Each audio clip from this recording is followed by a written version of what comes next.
আসসালামু আলাইকুম। সুপ্রিয় চাকরি প্রত্যাশী ভাই-বোনেরা, আশা করি আপনারা সবাই ভালো আছেন। এখানে দেখতেই পাচ্ছেন সম্প্রতি প্রধান বয়লার পরিদর্শকের কার্যালয় থেকে নতুন একটি নিয়োগ বিজ্ঞপ্তি প্রকাশিত হয়েছে, যেটি হচ্ছে শিল্প মন্ত্রণালয়ের অধীনে। এই নিয়োগ বিজ্ঞপ্তিতে ৬ টি ক্যাটাগরিতে সর্বমোট ২৬ জনকে নিয়োগ প্রদান করবে। এই পদগুলোর ক্ষেত্রে বাংলাদেশের সকল জেলা থেকে নারী এবং পুরুষ যারা কিনা এসএসসি থেকে স্নাতক পাশে উত্তীর্ণ তারা উভয়ে আবেদন করতে পারবেন। এছাড়াও আজকের এই বিজ্ঞপ্তিতে এই পদগুলো সম্পর্কে বিস্তারিত জানতে পারবেন। যেমন কোন পদে কতজনকে নিয়োগ প্রদান করবে, কিরকম শিক্ষাগত যোগ্যতা ও অভিজ্ঞতার প্রয়োজন হবে, কিভাবে কোথায় গিয়ে আবেদন করবেন, আবেদন করার পর কোন পদের জন্য কত টাকা খরচ পড়বে। এছাড়াও আরো অন্যান্য বিষয় সম্পর্কে বা শর্তাবলী সম্পর্কে আপনারা জানতে পারবেন। তো মূল ভিডিওতে যাওয়ার আগে ছোট্ট একটা অনুরোধ, আপনি যদি এই চ্যানেলে নতুন এসে থাকেন তাহলে অবশ্যই চ্যানেলটিকে সাবস্ক্রাইব করবেন। আর যদি ফেসবুক পেজ থেকে দেখে থাকেন তাহলে অবশ্যই পেজটিকে ফলো দিয়ে পাশে থাকবেন এরকম নিত্য নতুন সরকারি এবং বেসরকারি চাকরির আপডেট পেতে। তো এখানে দেখতেই পাচ্ছেন ১ম এ যে পদ সেটি হচ্ছে ষাটলিপিকার কাম কম্পিউটার অপারেটর, যেখানে একজনকে নিয়োগ প্রদান করবে। ১৩তম গ্রেডের বেতন স্কেল ১১,০০০ থেকে ২৬,৫৯০ টাকা হচ্ছে বেতন। শিক্ষাগত যোগ্যতা হচ্ছে কমপক্ষে ২য় শ্রেণী বা সমমানের সিজিপিতে স্নাতক বা সমমানের ডিগ্রি। এছাড়াও কম্পিউটার ব্যাপারে দক্ষতা সহ ষাটলিপিতে সর্বনিম্ন গতি প্রতি মিনিটে ইংরেজিতে ৮০ শব্দ এবং বাংলায় ৫০ শব্দ। এছাড়াও কম্পিউটার মুদ্রাক্ষরে সর্বনিম্ন গতি প্রতি মিনিটে ইংরেজিতে ৩০ শব্দ ও বাংলায় ২৫ শব্দ থাকতে হবে।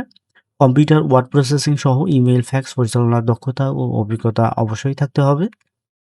এরপরে হিসাবরক্ষক পদে ১০ জনকে নিয়োগ প্রদান করবে। ১৪তম গ্রেডের বেতন স্কেল ১০,২০০ টাকা থেকে ২৪,৬৮০ টাকা হচ্ছে বেতন।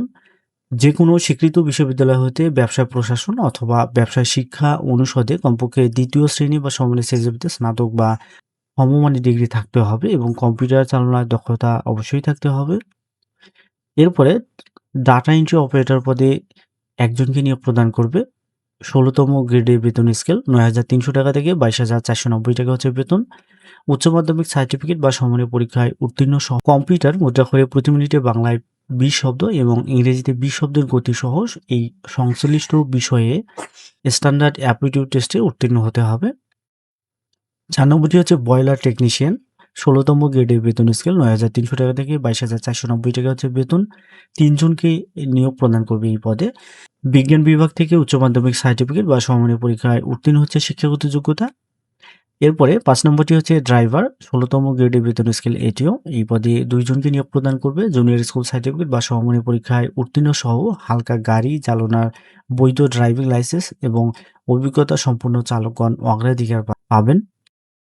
সর্বশেষ যে পদ সেটি হচ্ছে অফিস সহায়ক। ২০তম গ্রেডের বেতন স্কেল ৮,২৫০ টাকা থেকে ২০,০১০ টাকা হচ্ছে বেতন। এই পদে ৯ জনকে নিয়োগ প্রদান করবে। মাধ্যমিক স্কুল সার্টিফিকেট বা সমমানের পরীক্ষায় উত্তীর্ণ হচ্ছে শিক্ষাগত যোগ্যতা। এরপরে শর্তাবলীর মধ্যে রয়েছে সকল প্রার্থীর ক্ষেত্রে বয়সসীমা হচ্ছে সর্বনিম্ন ১৮ এবং সর্বোচ্চ ৩২।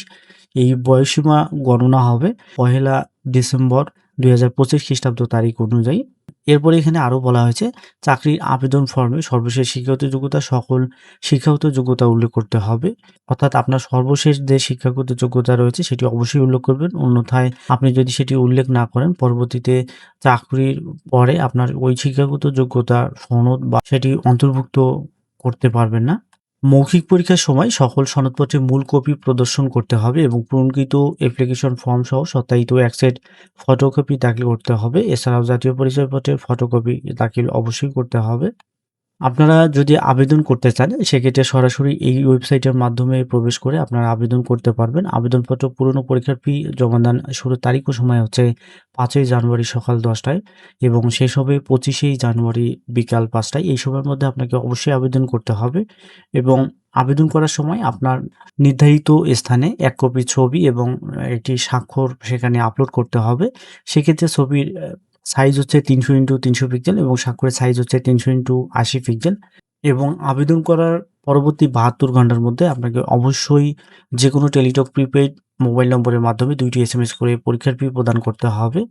এক্ষেত্রে ১ থেকে ৫ নং পদের জন্য ১১২ টাকা এবং ৬ নং পদের জন্য ৫৬ টাকা টেলিটক সার্ভিস চার্জ সহ। এছাড়াও যারা অনগ্রসর প্রার্থী হিসেবে আবেদন করবেন তাদের ক্ষেত্রে সকল পদের জন্য শুধুমাত্র ৫৬ টাকা প্রদান করলেই হবে। ওই পরীক্ষার ফিটি কিভাবে প্রদান করবে সেই প্রসেসটা এখানে ২ টি এসএমএস এর মাধ্যমে দেখানো হয়েছে। যেমন ১ম এসএমএসটি করার জন্য ১ম এ আপনার মোবাইলের মেসেজ অপশনে গিয়ে টাইপ করতে হবে বয়লার স্পেস ইউজার আইডি লিখে সেন্ড করতে হবে 162 নম্বরে। এই ইউজার আইডিটি আপনারা আবেদন ফর্মের নিচে পেয়ে যাবেন। সেখান থেকে দেখে আপনারা এসএমএস করতে পারবেন এবং ১ম এসএমএস করার পর এইরকম একটি এসএমএস আসবে। সেই এসএমএসে আপনার পিন নম্বর উল্লেখ করা থাকবে। সেই পিন নম্বর দিয়ে আবারও ২য় এসএমএসটি আপনাকে করতে হবে। এজন্য আবারও আপনার মোবাইলের মেসেজ অপশনে গিয়ে টাইপ করতে হবে boiler space yes space pin লিখে সেন্ড করতে হবে 16322 নম্বরে। এরপরে কংগ্রাচুলেশন একটি এসএমএস আসবে। সেই এসএমএস এর মাধ্যমে আপনার ব্যালেন্স থেকে আপনার পদ অনুযায়ী টাকা কেটে নেবে এবং এছাড়াও বাড়তি আপনাকে ৬ থেকে ৳৬০ রাখতে হবে মেসেজ পাঠানোর চার্জ হিসেবে। তো সেটি বাড়তি আপনাকে অবশ্যই রাখতে হবে। এরপরে প্রবেশপত্র প্রাপ্তির যে বিষয়টি অর্থাৎ যেভাবে আপনি প্রবেশপত্র পাবেন, যে ওয়েবসাইটের মাধ্যমে আপনি আবেদন করবেন সেই ওয়েবসাইটে গিয়েও আপনি প্রবেশপত্র ডাউনলোড করতে পারবেন। এছাড়াও যারা যোগ্য প্রার্থী হিসেবে বিবেচিত হবেন তাদেরকে মোবাইল ফোনে এসএমএস এর মাধ্যমে জানানো হবে। সেই এসএমএস এ প্রেরিত ইউজার আইডি এবং পাসওয়ার্ড ব্যবহার করে আপনারা প্রবেশপত্রটি ডাউনলোড করতে পারবেন এবং কোনো ক্রমে যদি আপনার ইউজার আইডি এবং পাসওয়ার্ড বা পিন ভুলে যান সেক্ষেত্রে সেটি যেভাবে পুনরুদ্ধার করবেন সেই প্রসেসটি ওখানে দেয়া রয়েছে। এটি আপনারা অবশ্যই ফলো করবেন। এছাড়াও আজকের এই সার্কুলারটি আপনারা এই boiler.gov.bd এই ওয়েবসাইটে পেয়ে যাবেন। এছাড়াও এখানে যে কিউআর কোড দেয়া আছে এটিও আপনারা স্ক্যান করে এই সার্কুলারটি ডাউনলোড করতে পারবেন। এছাড়াও টেলিটকের অল জবস ওয়েবসাইটে আপনারা পেয়ে যাবেন। এই ভিডিওর ডেসক্রিপশনে সার্কুলার ডাউনলোড লিঙ্ক এবং আবেদন করার লিঙ্ক দুটোই দেয়া থাকবে। সেখান থেকে আপনার প্রয়োজন মতো সার্কুলার ডাউনলোড অথবা আবেদন করতে পারবেন। অনলাইনে আবেদন করতে যদি কোনো প্রকার সমস্যা হয় সেক্ষেত্রে টেলিটক নম্বর থেকে 121 এ ফোন করে অথবা এই মেইলে যোগাযোগ করে আপনি সমস্যার সমাধান করতে পারবেন। তবে মেইলে যোগাযোগ করার সময় অবশ্যই মেইল সাবজেক্টে organisation name, post name, applicant's user ID এবং কনট্যাক্ট নাম্বার উল্লেখ করতে হবে। এরপরে এখানে যে প্রার্থীর যোগ্যতা যাচাই সম্পর্কে তারা উল্লেখ করেছে। মৌখিক পরীক্ষার সময় আপনাকে যে সকল কাগজপত্রের মূল কপি সহ ১ সেট সত্যায়িত ফটোকপি দাখিল করতে হবে সেগুলো এখানে উল্লেখ করা রয়েছে। যেমন প্রার্থীর সকল শিক্ষাগত যোগ্যতার সনদপত্র, নাগরিকত্ব সনদপত্র, ভোটার প্রমাণপত্র, চারিত্রিক সনদপত্র, জাতীয় পরিচয়পত্র অথবা জন্ম সনদের সত্যায়িত ফটোকপি, অনলাইনে পূরণকৃত আবেদনপত্রের কপি এগুলো আপনাকে অবশ্যই শো করতে হবে এবং ১ সেট সত্যায়িত ফটোকপি দাখিল করতে হবে। দেখা হচ্ছে আবারও পরবর্তী নতুন কোনো নিয়োগ বিজ্ঞপ্তির ভিডিওতে। সেই পর্যন্ত ভালো থাকবেন, সুস্থ থাকবেন। আল্লাহ হাফেজ।